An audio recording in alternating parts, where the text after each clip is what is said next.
For every family member to have their own tablet, laptop, or desktop. Could you imagine? But in a lot of homes, those devices, of course, are shared. So you've got to put some thought into finding the best fit for the entire family. Thor Schrock is here to compute this. Good to see you, Thor. Hey guys, you ever gone exploring like Columbus on family member's computer? Just like probing around. There's a story here. Yeah, where are you going with this? Oh, no, it's fine. Yeah, it's terrible because people will bring their computers in all the time to the service center, and then they're like, "So you guys look at my data?" And we're looking at the queue we have, and we're like, even if we wanted to sit down and just dig through your computer and learn everything about you. You're not giving that information to a spouse. Yeah, exactly. Yeah. You know, and then we have parents who come in and we're like, "This is my son's computer. Can you take a look and see I want to know what he's going at?" And we're like, "You can't do that either." Well, that's the thing. You can, and if a parent asks you to, and they're going to pay the labor for you to do it, then sure. And if it's a safety issue, but it's never a win because you're like, what are we going to find down there that you don't want to hear? I mean, it's like when you're a private investigator and somebody hires you to find out if your wife is cheating. You know, you're not the favorite guy when you come back with the report. You know, it's a no-win situation. So. Okay, so you don't really do that, but you do other things. They do a lot of things, right? And then one of the things we're talking about today is, you know, choosing the right device for you, whether it's a laptop, a desktop, or a tablet. So how do you know what is the best fit for your family? Well, basically, when you go to select your computer, you know, myself, I find that there's an application for each of those products. So, for example, my desktop computer, I will use that for my more in-depth projects. So when I have to make a new marketing piece, when I have a host of emails I have to answer. You have to type. Yeah, when I have to do a lot of typing, or when I'm going to be sitting for a long period of time. I can do that on a laptop, and you certainly can. I just find that the ergonomics of a desktop are much more conducive for a long-term use, because you can sit in a chair, and you can put your hands on a keyboard, and you have a mouse, and you have a screen, or in my case, 3 of them. Oh. And you, so you can, man. your email's here, your internet's there, and then what you're working on is right in front of you. So I mean, it's nice, but you know, if you need to do it on a laptop, you can do it on a laptop. Laptops are obviously portable, so you can move them from place to place and do the things you need to do. The trouble you run up against, though, is with a laptop, extended use, your wrists get a lot more tired, your eyes get tired because the screens are smaller, things like that. And a tablet, of course, is very portable. It's the ultimate portability.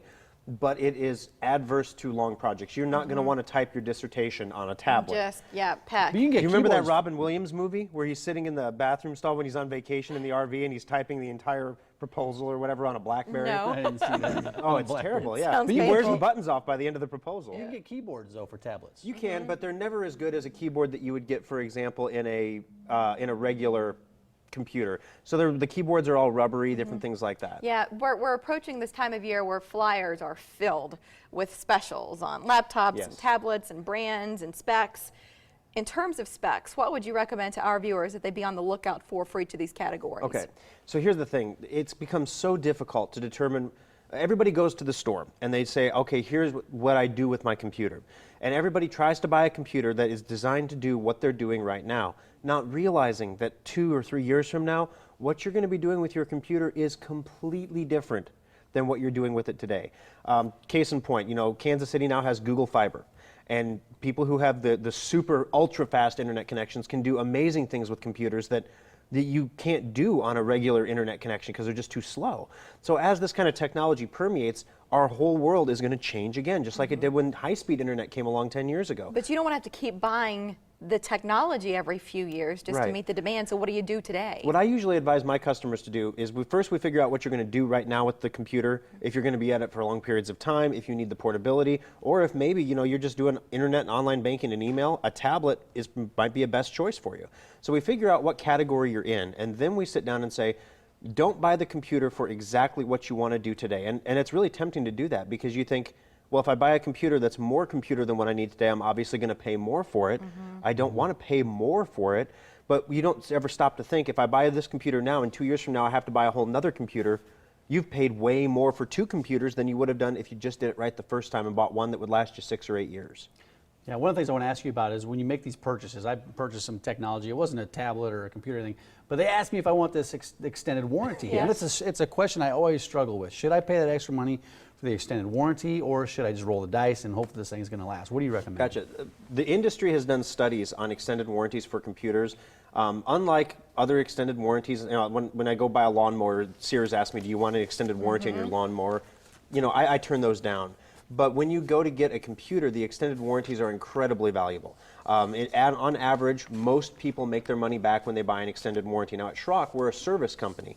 So the last thing you want as a service company is when we're selling our lines of computers, our modular computers or our modular tablets, we don't want to have a customer that buys it and a year later has a service problem and has to fork out $200 and they're like, man, I wish I would have bought the warranty.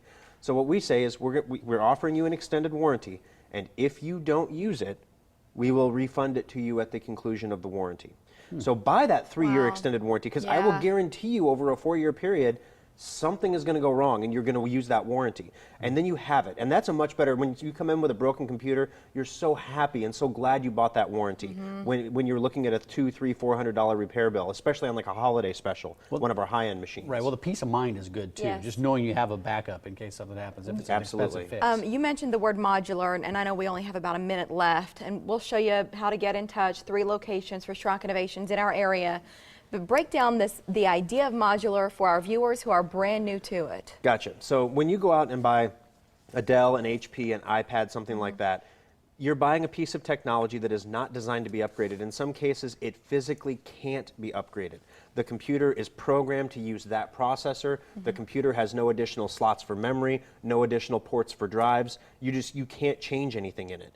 When you buy those computers, on average, nationwide, they last about 18 months. In Nebraska, we're a little more frugal. You get about 2 years out of it. And then you're going to stop and you're going to buy a whole new piece of technology. The modular allows you to grow. Yes, the modular computers have all the options built in so that you can expand the technology. We got to go. They're cutting us off. Good to see you. Thor Schrock, Schrock Innovations. The award show. We'll be right back.